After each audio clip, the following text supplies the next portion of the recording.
Bienvenue. Bienvenue dans le temps de l'espoir.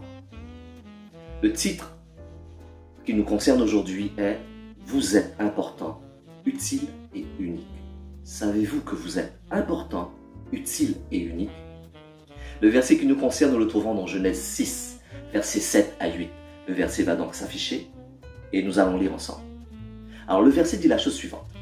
« Et l'Éternel dit, j'exterminerai de la face de la terre l'homme que j'ai créé, depuis l'homme jusqu'au bétail, aux reptiles et aux oiseaux du ciel, car je me repens de les avoir faits. Mais Noé trouva grâce aux yeux de l'Éternel. » Genèse 6, versets 7 à 8. La plus horrible et des plus dévastateurs des mensonges que le diable vous ait jamais dit, c'est lorsqu'il vous a murmuré « Vous n'êtes pas important, pas utile, pas unique ». Et d'autres personnes aussi disent la même chose. Ne les croyez pas. Ne les croyez surtout pas. Vous êtes important, utile et unique. Rien que par votre ADN, vous êtes unique. Vous savez, chaque membre de l'Église de Jésus-Christ, né de nouveau, a une part à jouer dans le plan de Dieu. Dieu veut que vous fassiez quelque chose que personne d'autre ne peut faire comme vous. Vous avez vécu des choses extraordinaires dans votre vie. Vous êtes né dans une famille que personne n'a jamais eue. Même votre frère ou votre sœur n'a pas eu le même rapport que vous avec votre père ou votre mère. Même votre frère ou votre sœur, quand il était à l'école avec vous, même s'il était avec vous, n'a pas entendu les mêmes choses, n'a pas vécu les mêmes choses, n'a pas marché le même endroit. Il n'a pas eu votre expérience. Vous êtes important, vous êtes unique et vous êtes utile. Mais effectivement, il faut savoir une chose. Si vous ne prenez pas votre place et ne faites pas votre part, les choses n'iront pas exactement comme elles devraient. Non. Je peux déjà vous entendre le dire. Oui. J'ai eu une discussion récemment avec plusieurs personnes, un petit groupe, et ce qui ressortait le plus souvent, c'était la chose suivante. Mais Pascal, je ne suis qu'une seule personne. Qu'est-ce que tu me racontes?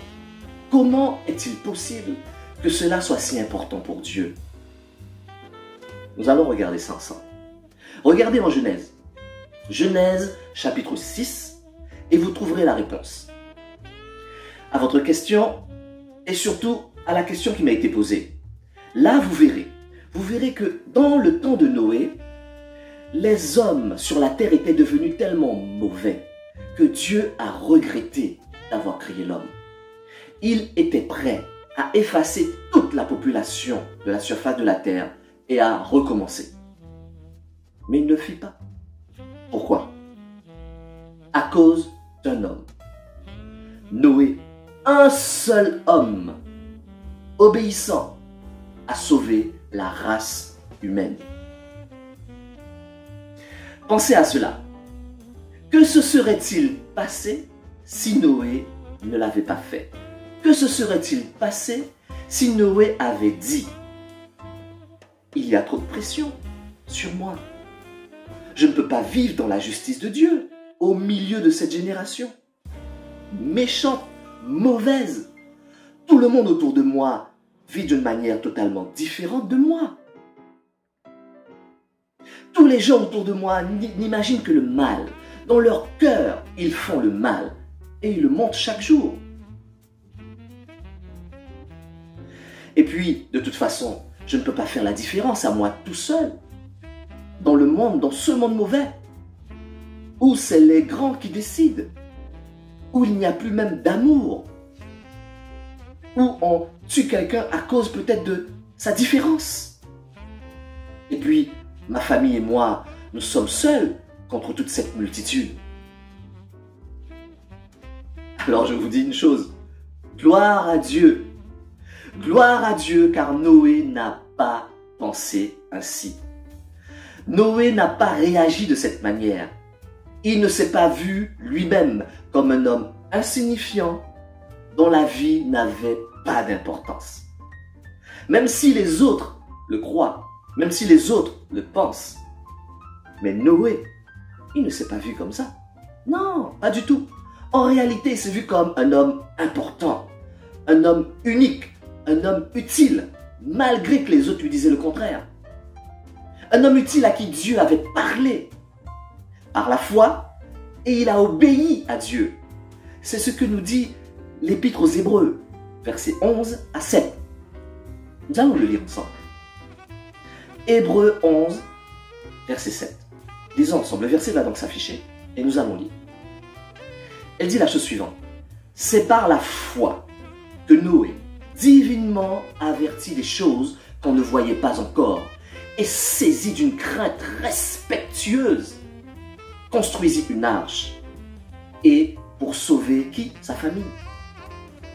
C'est par la foi aussi, c'est-à-dire par elle, qu'il condamna le monde et devint héritier de la justice qui s'obtient par la foi.